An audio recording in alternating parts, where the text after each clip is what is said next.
Scheme, आपको नाम से ही पता चल जाएगा कि इस स्कीम का मेन पर्पस है कि लोगों को रिटायरमेंट के टाइम पे पैसा मिले।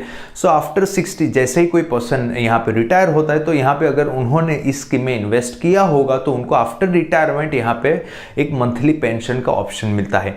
अगर मैं यहाँ पे बात करूँ LIC की जीवन उमंग प्लान के बारे में, तो ये एक लाइफ इंश्योरेंस प्लान है जिसमें मैच्योरिटी के बाद जो भी उसका पॉलिसी होल्डर रहता है उसको पूरी लाइफ एक सर्वाइवल बेनिफिट हर साल मिलता रहता है। तो आइए अभी हम दोनों प्लान्स के कंपैरिजन देख लेते हैं। तो सबसे पहला पॉइंट है एलिजिबिलिटी, मतलब कि अगर किसी पर्सन को नेशनल पेंशन स्कीम में इन्वेस्ट करना है तो उसकी उम्र 18 साल से लेकर 60 साल के बीच में होनी चाहिए। एंड वहीं अगर किसी पर्सन को LIC के जीवन उमंग में अपना पैसा इन्वेस्ट करना है तो वहां पे उसकी जो एज है वो 90 दिन से लेकर 55 ईयर्स के बीच में होनी चाहिए। अभी जो दूसरा पॉइंट है वो है हु कैन इन्वेस्ट, मतलब कि कौन इन दोनों स्कीम्स में इन्वेस्ट कर सकता है। तो अगर मैं NPS की बात करूं, मतलब कि नेशनल पेंशन स्कीम की बात करूं, तो वहां पे अगर कोई गवर्नमेंट एम्प्लॉय है या तो फिर प्राइवेट सेक्टर एम्प्लॉय है, कोई बिजनेसमैन है या NRIs है, इन सारी कैटेगरी के लोग NPS में अपना पैसा इन्वेस्ट कर सकते हैं। लेकिन अगर मैं LIC के जीवन उमंग की बात करूं तो वो पर्सन जो इंडियन ओरिजिन से है वो सभी लोग यहाँ पर अपना पैसा इन्वेस्ट कर सकते हैं LIC के जीवन उमंग में। मतलब कि अगर किसी पर्सन का बर्थ हुआ है बाहर की कंट्री में लेकिन उसका ओरिजिन इंडिया है, मतलब कि उनके फादर या तो फिर ग्रैंडफादर इंडिया से बिलोंग करते हैं, तो वो सभी लोग LIC के जीवन उमंग में अपना पैसा इन्वेस्ट कर सकते हैं। अभी जो तीसरा पॉइंट है वो है मिनिमम प्रीमियम अमाउंट। अगर मैं नेशनल पेंशन स्कीम के टायर 1 अकाउंट की बात करूँ तो वहां पर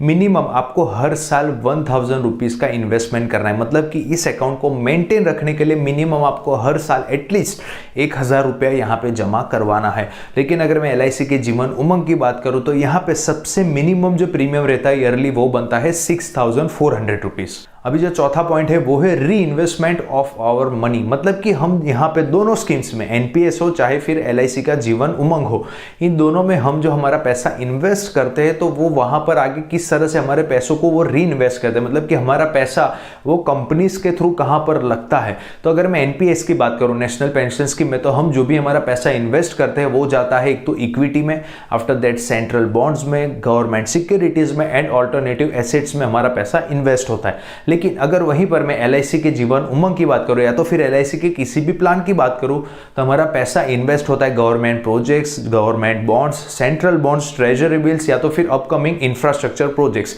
इन सभी जगहों पे LIC जो है वो हमारा पैसा इन्वेस्ट करती है। अभी जो नेक्स्ट पॉइंट है वो है टर्म फ्लेक्सिबिलिटी, मतलब कि अगर NPS में अगर किसी पर्सन को इन्वेस्ट करना है, चाहे वो 18 साल का हो या 25 साल का हो या 30 साल का हो या तो फिर 50 साल का हो, सभी लोगों को 60 साल तक पैसे भरने हैं। मतलब कि अगर 30 साल का बंदा NPS में अपना अकाउंट ओपन करवाता है तो उसको 60 साल तक अपना पैसा इसमें डालना है, मतलब कि अगले 30 साल तक उसको इसमें पैसे इन्वेस्ट करते रहने हैं।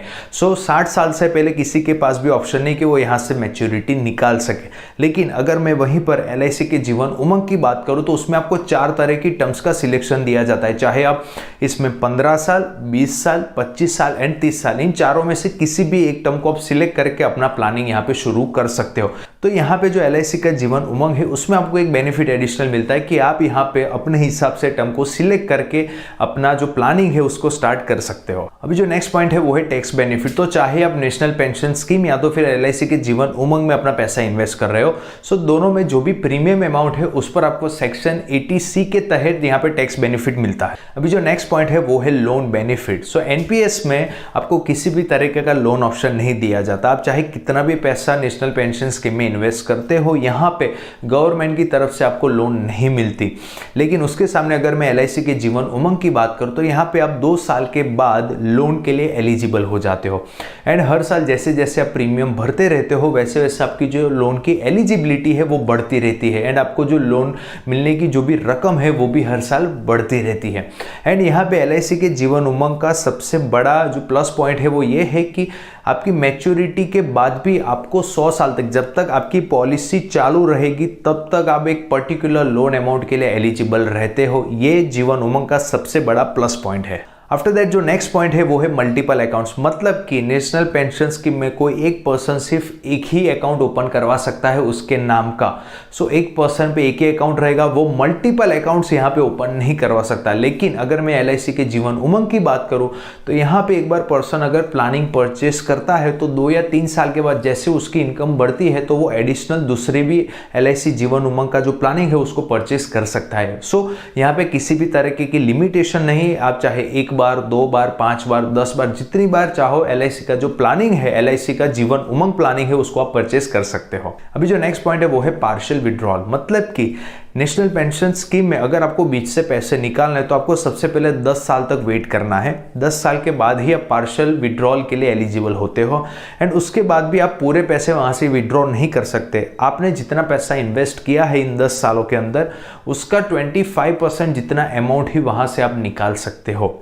अभी ये जो पार्शियल विड्रॉल है NPS में, उसके पीछे भी बहुत सारी कंडीशंस है, मतलब कि अगर आप अपने बच्चे की शादी के लिए अगर ये पैसे निकाल रहे हो या तो फिर उनके एजुकेशन के लिए ले रहे हो तभी आप ये पैसे निकाल सकते हो, अदरवाइज इन पैसों को निकालने का आपके पास कोई ऑप्शन नहीं। वहीं पर अगर मैं LIC के जीवन उमंग की बात करूँ तो वहाँ पर भी आपके पास पार्शियल विड्रॉल की किसी भी तरीके की फैसिलिटी नहीं है। सो अगर किसी भी तरह से अगर आपको पैसों की ज़रूरत है तो आपके लिए एक ही ऑप्शन है, वहाँ से आप लोन ले सकते हो, अदरवाइज आपने जो भी पैसा इन्वेस्ट किया है वहां से आप पार्शियली विड्रॉ नहीं कर सकते, अदरवाइज आपका जो प्लानिंग है वो LIC जीवन उमंग में बंद हो जाएगा। Now the next point is minimum age for the pension. So यहाँ पे हम बात करेंगे कि मिनिमम एज जिसमें आप यहाँ पे पेंशन के लिए एलिजिबल हो सकते हो।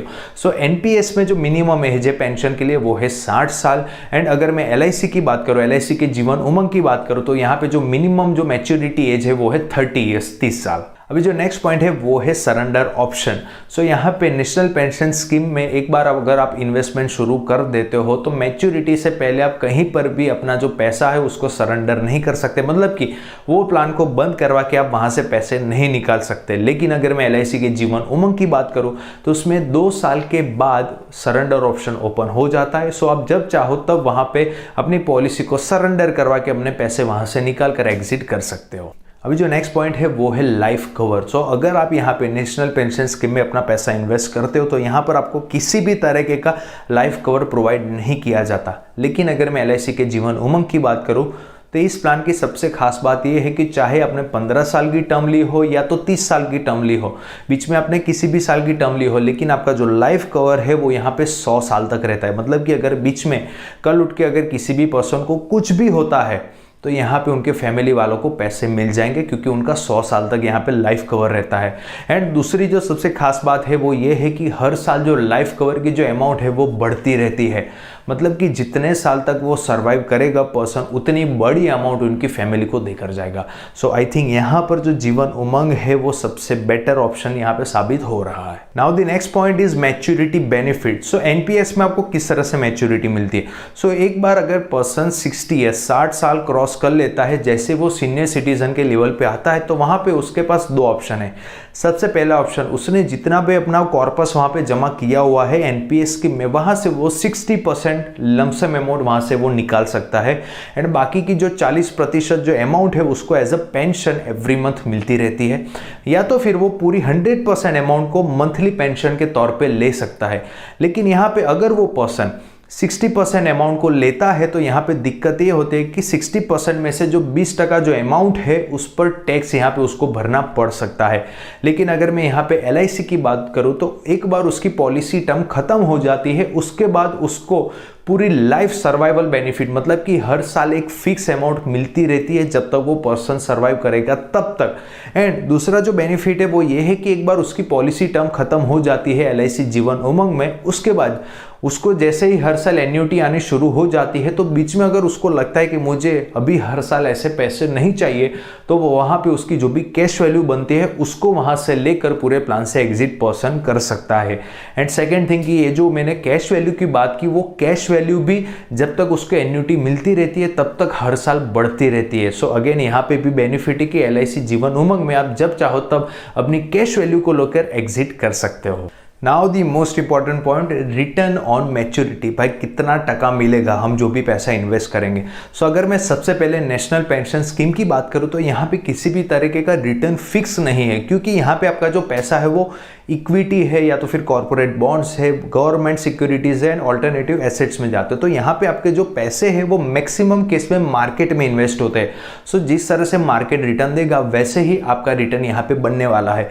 लेकिन अगर मैं यहाँ पे पास्ट डेटा अगर देखूँ तो यहाँ पे एवरेज जो भी 4 स्कीम्स है एनपीएस की, schemes E, C, ji and ए, इन चारों स्कीम का जो एवरेज है वो 9 to 10% बनता है। मतलब कि 9 से 10% का अब तक ये एनपीएस स्कीम है उसने रिटर्न दिया है।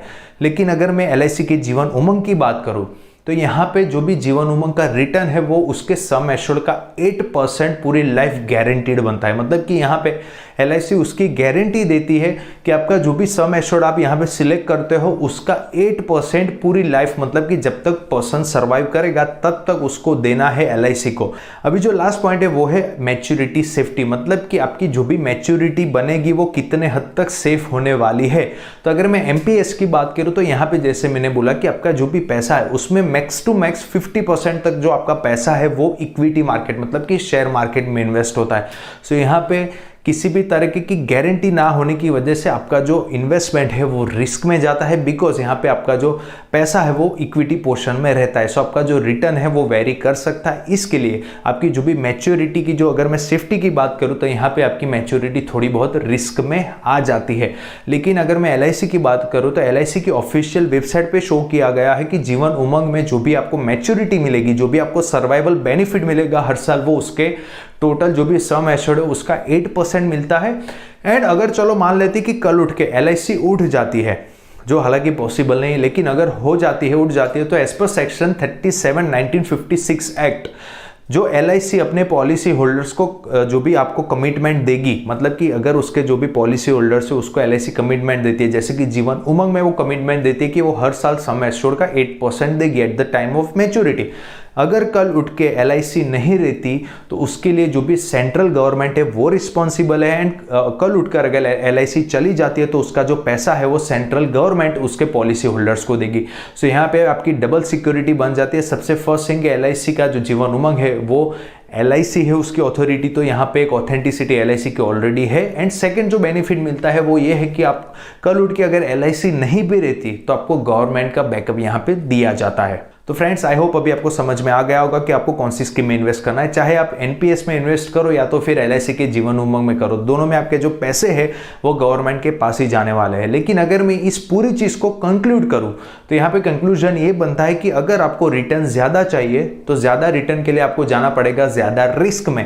मतलब कि अगर आपको ज्यादा रिटर्न चाहिए तो you should invest in NPS, national pension scheme. And अगर आपको एक स्टेबल रिटर्न चाहिए, आपको आपकी जो रिटायरमेंट है उसको किसी भी तरीके के रिस्क में नहीं जाने देना, मतलब कि अगर आपको चाहिए कि मुझे कम रिटर्न मिलेगा लेकिन एक स्टेबल मिलना चाहिए, then definitely you should go with the LIC's Jeevan Umang. तो फ्रेंड्स अगर आपको आज का वीडियो पसंद आया तो आपको इसको करना है लाइक, एंड हो सके उतना मैक्सिमम आपको शेयर करना है, क्योंकि ये जो इन्फॉर्मेशन है वो बहुत ही इंपॉर्टेंट है एंड आपके थ्रू दूसरे लोगों को भी नॉलेज यहाँ पे मिलेगा। एंड अगर आपको इस तरह की इंफॉर्मेटिव वीडियोस पसंद है तो आपको मेरी चैनल को कर देना है सब्सक्राइब एंड साथ में वो बेल आइकन को दबाना, ताकि जब भी मैं इस तरह की इंफॉर्मेटिव वीडियोस लाता रहूंगा सबसे पहले आपको नोटिफिकेशन मिलेगा।